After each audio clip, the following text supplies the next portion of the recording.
जय हिंद आप सभी को। देखिए, ये हमारी एमपी पटवारी के लिए स्पेशल क्लास है कंप्यूटर की, जिसमें हम कंप्यूटर के उन क्वेश्चनों को कवर करने वाले हैं जो हाल ही के चल रहे एग्ज़ाम में पूछे जा रहे हैं। तो कंप्यूटर का क्या लेवल रहेगा, किस हिसाब के क्वेश्चंस पूछे जा रहे हैं एग्ज़ाम में, एमपी पटवारी के एग्ज़ाम में, उन चीज़ों का हम यहाँ पे डिस्कशन करेंगे और साथ में सभी महत्वपूर्ण क्वेश्चनों को भी देखेंगे। तो वीडियो उनके लिए बहुत इम्पोर्टेंट हो जाता है जिनका भी अभी एमपी पटवारी का एग्ज़ाम बाकी है। ठीक है, तो वीडियो को बड़े ध्यान से देखना है। पहले क्वेश्चन से शुरू करते हैं। पहला क्वेश्चन है कि एमएस वर्ड 2010 में पैराग्राफ की डबल स्पेसिंग चालू करने के लिए निम्न में से किस शॉर्टकट की का उपयोग किया जाता है। तो पैराग्राफ की अगर डबल स्पेसिंग करना है ना, कोई भी पैराग्राफ है तो डबल का मतलब दो होता है, यानी कंट्रोल+2 सेलेक्ट करके उस पैराग्राफ को कंट्रोल+2 कर दोगे तो हर जगह डबल स्पेसिंग हो जाएगी। स्पेसिंग का मतलब क्या, जैसे अगर मैं ए और बी लिखता हूँ तो इसके बीच जो खाली स्थान है ना, स्पेस करोगे तो एक खाली स्थान थोड़ा सा होगा, दो बार स्पेसिंग करोगे तो थोड़ा ज़्यादा वाइट कलर का खाली स्थान ए और बी के बीच हो जाएगा, वही है डबल स्पेसिंग। तो कंट्रोल+2 जो है ना, डबल स्पेसिंग का क्या है, शॉर्टकट की है। ठीक, नेक्स्ट देखेंगे, एमएस वर्ड 365 के निम्नलिखित में से किस विकल्प का उपयोग सेलेक्टेड टेक्स्ट, पैराग्राफ या टेबल सेल के पीछे का रंग बदलने के लिए किया जाता है। यानी बैकग्राउंड का जो रंग है उसको बदलने के लिए किसका यूज करेंगे, तो उसको बदलने के लिए आप यूज करोगे शेडिंग का। तो शेडिंग ऑप्शन का यूज करोगे। शेडिंग जो है आपका बैकग्राउंड में छाया टाइप की चीज़ें बना के रखता है। ठीक है, नेक्स्ट क्वेश्चन देखेंगे। नेक्स्ट क्वेश्चन है कि एमएस वर्ड में से संबंधित गलत कथन का चयन कीजिए, यानी कि गलत जो कथन है उसको बताना है इसमें से। तो देखो, एमएस वर्ड ये तो सही है, टेक्स्ट फाइल का फॉन्ट जो है ना एक से कम नहीं हो सकता, ठीक बात है, सत्य है। Font size drop down list में उपलब्ध सबसे बड़ा फॉन्ट साइज 72, ये भी सही है। But font size drop down list में उपलब्ध सबसे छोटा फॉन्ट साइज 10 है, ये गलत बात है। यानी ऑप्शन नंबर 3 जो है ना, ये गलत कह रहा है। फॉन्ट साइज का जो सबसे छोटा फॉन्ट साइज होगा ना वो 8 होगा। 8 9 करते करते आपका 72 जो है ना लास्ट फॉन्ट साइज होता है। कौन सा, 72। 8 से शुरू होगा तो 8 मिनिमम फॉन्ट साइज होगा, ना कि 10। तो ऑप्शन नंबर जो 3 है ये गलत है। ठीक है, नेक्स्ट देखेंगे कि सभी माइक्रोसॉफ्ट वर्ड डॉक्यूमेंट फाइलों के लिए फाइल एक्सटेंशन क्या है। तो एमएस वर्ड की जो फाइल है ना उनके लिए एक्सटेंशन या तो डॉक है, डॉट डॉट, या डॉट डॉक एक्स है। डबल एक्स नहीं, एक्स आएगा। ये 2007 की फाइलों के पहले के लिए डॉट डॉक था, लेकिन अब डॉट एक्स हो गया है। ठीक है, चलो नेक्स्ट देखेंगे। एमएस वर्ड में फाइल टैब विकल्प के ठीक ऊपर पाया जाता है, जिसका उद्देश्य सबसे अधिक उपयोग किए जाने वाले कमांड को सुविधाजनक पहुंच प्रदान करना है। ठीक है, तो ये होता क्या है, तो एमएस वर्ड में जो फाइल टैब के ऊपर पाया जाता है ना विकल्प, उसे बोलते हैं क्विक एक्सेस टूल बार। ये चीज़ें जो बार बार अपन यूज करते हैं ना, उनको क्या है डायरेक्ट अपन आइकॉन के द्वारा चूज कर लें और यूज़ कर लें, वो होते हैं क्विक एक्सेस टूल बार। ठीक है, नेक्स्ट क्वेश्चन देखेंगे कि निम्न में से कौन सा इमेज और ग्राफिक्स समाधान एमएस वर्ड 2016 में उपलब्ध है। तो इमेज और ग्राफिक्स बनाने के लिए क्लिप आर्ट उपलब्ध होता है। क्या होता है, क्लिप आर्ट्स। इसकी मदद से इमेज और ग्राफिक को सेलेक्ट कर सकते हैं। ठीक है, अगला है कि दाएं कॉलम में सूचीबद्ध उनके शॉर्टकट की और बाएं कॉलम में एमएस वर्ड फंक्शन की का मिलान कीजिए। देखो यहाँ पे कुछ इस तरह से जो की कुछ कू बनी हुई है ना, ये नीचे जो आपको दिख रही है और ये दिख रही है, इसके सामने होना चाहिए आई थिंक। ठीक है, तो सही मिलान की बात कर रहा तो मैं आपको डायरेक्ट सही ही बता देता हूँ। तो देखो, पहला का तीसरा हो जाएगा, यानी कि डॉक्यूमेंट विंडो को स्लिट रिमूव करने के लिए क्या करोगे आप, इसको करने के लिए Alt+Shift+C दबाओगे। क्या दबाओगे, Alt+Shift+C। ठीक है, व्यू टैब अगर खोलना है ना, तो व्यू टैब खोलने के लिए आप क्या करोगे, Alt+W। Alt+W से क्या करोगे आप, व्यू टैब खोलोगे। सेकेंड वाला ऑप्शन बता रहा हूँ आपको। रिबन अगर आपको संक्षिप्त करना है, यानी विस्तृत या छोटा या बड़ा रिबन करना है ना, तो उसके लिए आप क्या यूज करोगे, उसके लिए आप यूज करोगे Ctrl+F1। Ctrl+F1 से क्या होगा, यानी ऑप्शन नंबर 2 जो है रिबन खुलेगा। ठीक है, प्रिंट प्रीव्यू क्या करोगे, तो प्रिंट प्रीव्यू करने के लिए आपको करना क्या पड़ेगा, Ctrl+Alt+I से आप प्रिंट प्रीव्यू करोगे। ठीक है, तो ये चीज़ें आपको याद रखना है। ठीक, चलो नेक्स्ट बढ़ते हैं अगले क्वेश्चन की तरफ। अगला क्वेश्चन है, निम्न में से कौन सा वर्ड फीचर आपको डॉक्यूमेंट के अंदर विशिष्ट शब्दों को खोजने और उन्हें बदलने की अनुमति देता है? तो फाइंड एंड रिप्लेस कमांड का आपने नाम सुना होगा, यानी कि ढूंढना और प्रतिस्थापित, यही कमांड जो है ना फीचर, जो आपको डॉक्यूमेंट को खोज के रिप्लेस करने में मदद करेगा, फाइंड एंड रिप्लेस। ठीक है, नेक्स्ट क्वेश्चन देखेंगे। पोर्ट्रेट व लैंडस्केप डॉट डॉट के विकल्प हैं, तो ये पेज ओरिएंटेशंस के विकल्प होते हैं पोर्ट्रेट एंड लैंडस्केप। हो सकता है कि आप ये वीडियो जब देख रहे हैं तो फुल स्क्रीन पे देख रहे होंगे, तो फुल स्क्रीन जो है आपका इस तरह से ये लैंडस्केप है, जबकि अगर खड़ी स्क्रीन है तो पोर्ट्रेट है। ठीक है, ये मोड होता है। अगला है MS वर्ड में जब पेज मार्जिन अल्टर किए जाते हैं या जब टेक्स्ट करंट लाइन पर फिट नहीं होता है, तब कौन सा फीचर टेक्स्ट स्वतः ही नेक्स्ट लाइन मूव कर जाता है? तो पेज अगर पुरानी लाइन में नहीं आता है तो अगली लाइन में जो स्वतः ही जो टेक्स्ट मूव करता है उसे वर्ड रैप बोलते हैं। वर्ड रैप में होता क्या है, मान लो कोई आप टेक्स्ट लिख रहे हो, लास्ट में आप पहुंच गए और उस एक शब्द को पूरा नहीं लिख पाए, तो अगला जो अक्षर है ना नई लाइन से शुरू हो जाएगा, इसे ही वर्ड रैप बोलते हैं। ठीक है, अपने आप ही। अगला है वर्ड डॉक्यूमेंट में लाइन ब्रेक बनाने वाले कीबोर्ड शॉर्टकट की हैं। तो लाइन अगर ब्रेक करना है आपको, कोई भी पैराग्राफ या लाइन है, तो अगर आपको लाइन ब्रेक का मतलब क्या कि एक लाइन आप लिख रहे हो और यहाँ से आपको लगता है कि लाइन को ब्रेक करके आप दूसरी लाइन में चीज़ें लिखना है, तो उसके लिए आप शिफ्ट एंटर दबा दो। क्या दबा दो? कीबोर्ड से शिफ्ट इंटर से लाइन ब्रेक होगा, जबकि कंट्रोल इंटर से आपका पेज ब्रेक होता है। ठीक है, दोनों चीज़ें आपको याद रखनी है। नेक्स्ट है, निम्न में से कौन सा प्रभाव MS वर्ड 2010 में फ़ोन डायलॉग बॉक्स उपलब्ध नहीं है? तो देखो, फ़ोन डायलॉग बॉक्स में MS वर्ड 2010 में इक्वलाइज कैरेक्टर हाइट ये उपलब्ध नहीं है। ठीक है, बाकी चीज़ें हैं। अगला है, टेक्स्ट एडिटर और टेक्स्ट फॉर्मेटर्स कंप्यूटिंग की किस श्रेणी से संबंधित है? तो टेक्स्ट एडिटर और फॉर्मेटर जो है ना, ये कंप्यूटर की श्रेणी होती है वर्ड प्रोसेसर। अब वर्ड प्रोसेसर से ही संबंधित ये चीज़ें आपकी हैं। ठीक है, चाहे MS वर्ड हो, चाहे टेक्स्ट एडिटर हो। ठीक है, नेक्स्ट है, MS वर्ड में फंक्शन F12 का उपयोग कहाँ करते हैं? तो F12 जो है ना, इस फंक्शन का उपयोग सेव एज डायलॉग बॉक्स को ओपन करने के लिए करते हैं। देखो, सेव एज डायलॉग बॉक्स ऐसा है जिसमें कोई चीज़ जो है, अगर कोई फाइल है MS वर्ड की आपको सेव करनी है, तो आप मनचाही जगह पर सेव करने के लिए सेव एज कमांड का यूज करते हैं। अगला है, MS वर्ड 2010 में एक टेबल में अनलिमिटेड रो और अधिकतम कॉलम होते हैं। तो देखो, अनलिमिटेड रो बना सकते हो आप। अगर वर्ड में अगर कोई टेबल लाना है, टेबल क्या है? रो और कॉलम के मिश्रण से टेबल बनती है। ठीक है, और अगर आपको MS वर्ड में अगर कोई टेबल लाना है एक्सेल की, ठीक है, तो आपको अधिकतम तो आप रो यूज कर सकते हो अनलिमिटेड, जितनी रो ये क्या होती हैं? हॉरिजॉन्टल लाइंस रो हैं और वर्टिकल लाइन क्या है? कॉलम है। ठीक है, लेकिन आपकी कॉलम कितनी होनी चाहिए? मैक्सिमम कॉलम आप 63 यूज कर सकते हैं, केवल 63, याद रखिएगा, इंपॉर्टेंट क्वेश्चन है। अगला है, किसी वर्ड डॉक्यूमेंट में पाठ्य को पृष्ठ के बाएं और दाएं मार्जिन सेट करने के लिए अलाइनमेंट का यूज करेंगे। अगर आपको बाएं और दाएं अलाइनमेंट करना है ना, तो आप जस्टिफाइड अलाइनमेंट का यूज करेंगे, यानी Ctrl+J। ठीक है, यानी कि आपको जस्टिफाई कर रहे हो, चीज़ों को बराबर रहे। अगला है कि MS वर्ड 2010 में लिस्ट बुलेट के लिए उपयोग की जाने वाली शॉर्टकट की है। तो बुलेट्स जो होते हैं, बुलेट्स एंड नंबरिंग आपने सुना होगा, तो इसके लिए आपको Ctrl+Shift+L दबाना पड़ेगा बुलेट के लिए। ठीक है, नेक्स्ट है, MS वर्ड में सिकुड़ते और बढ़ते फॉन्ट की शॉर्टकट की क्या है? तो सिकुड़ते और बढ़ते फॉन्ट, घटते बढ़ते फॉन्ट की जो शॉर्टकट की होती है ना, वो होती है Ctrl+Shift+, ये आपको चिन्ह लगाना है और Ctrl+Shift अंदर लिखना है।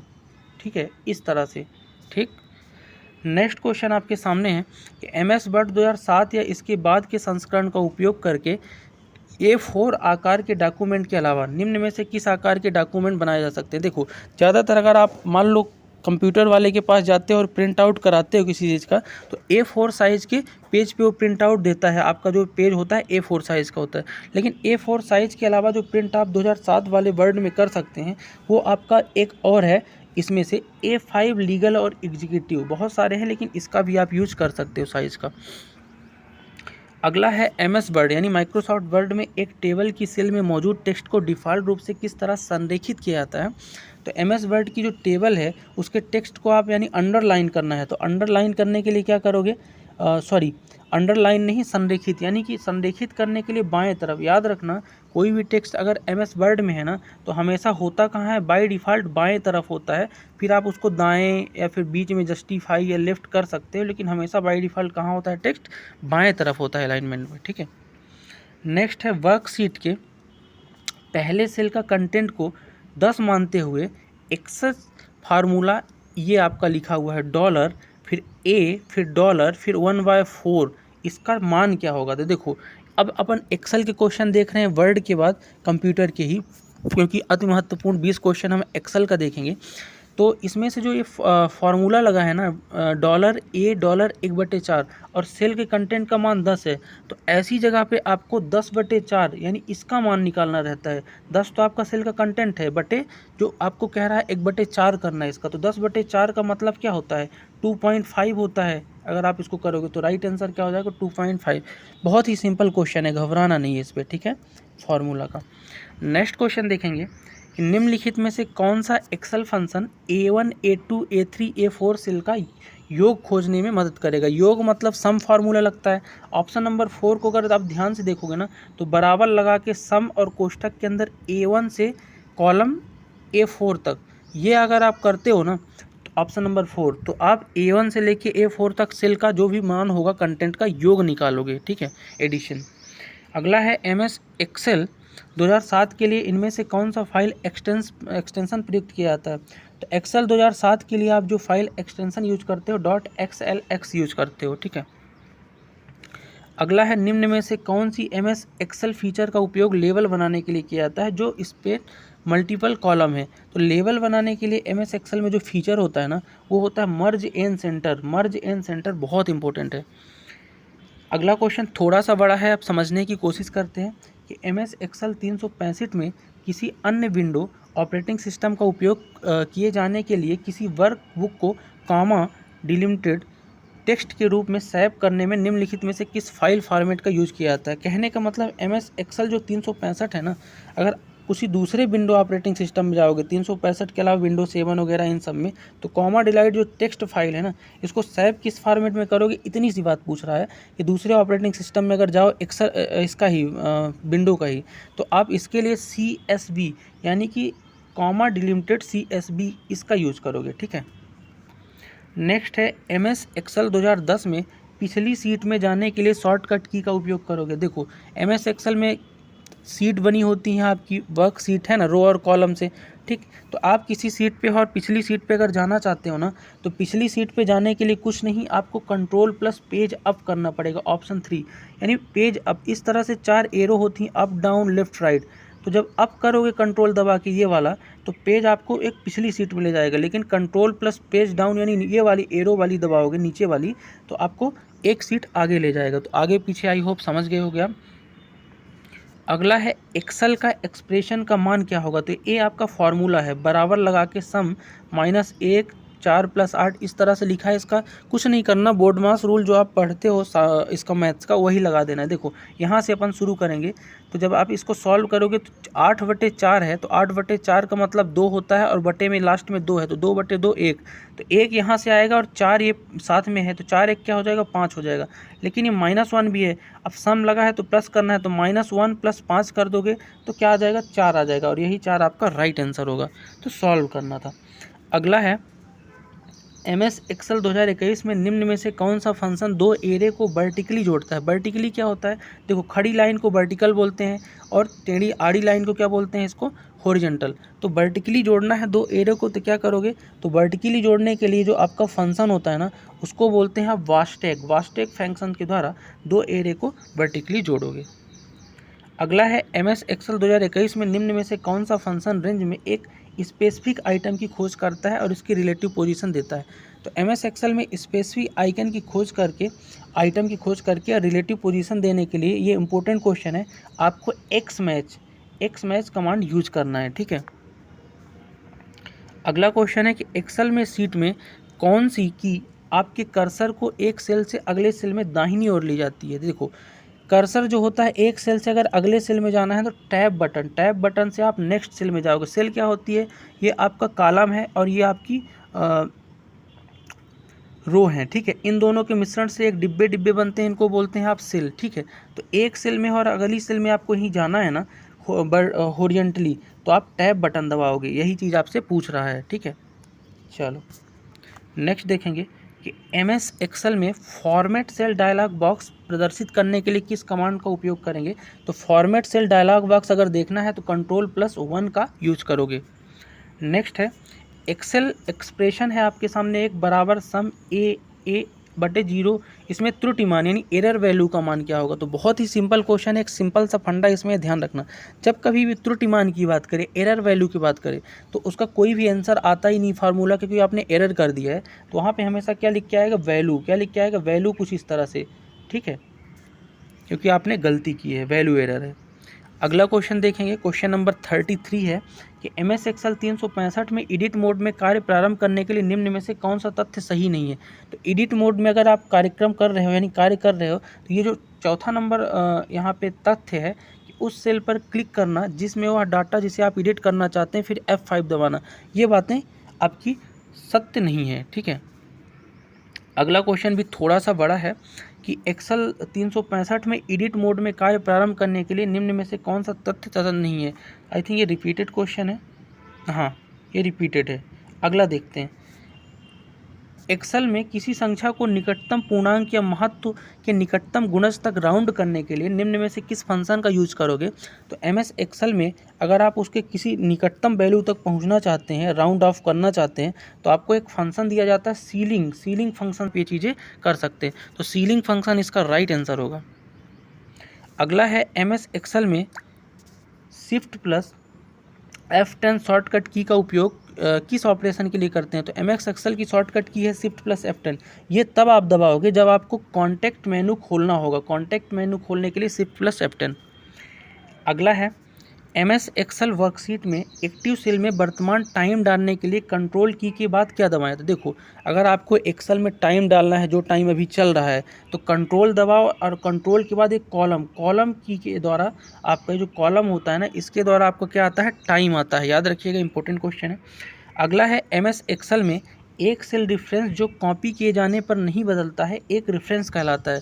तो ऐसा सेल रेफरेंस जो आपका कॉपी किए जाने पर नहीं बदलेगा उसे अपन बोलते हैं एब्सोल्यूट या पूर्ण रेफरेंस, ठीक है, एब्सोल्यूट।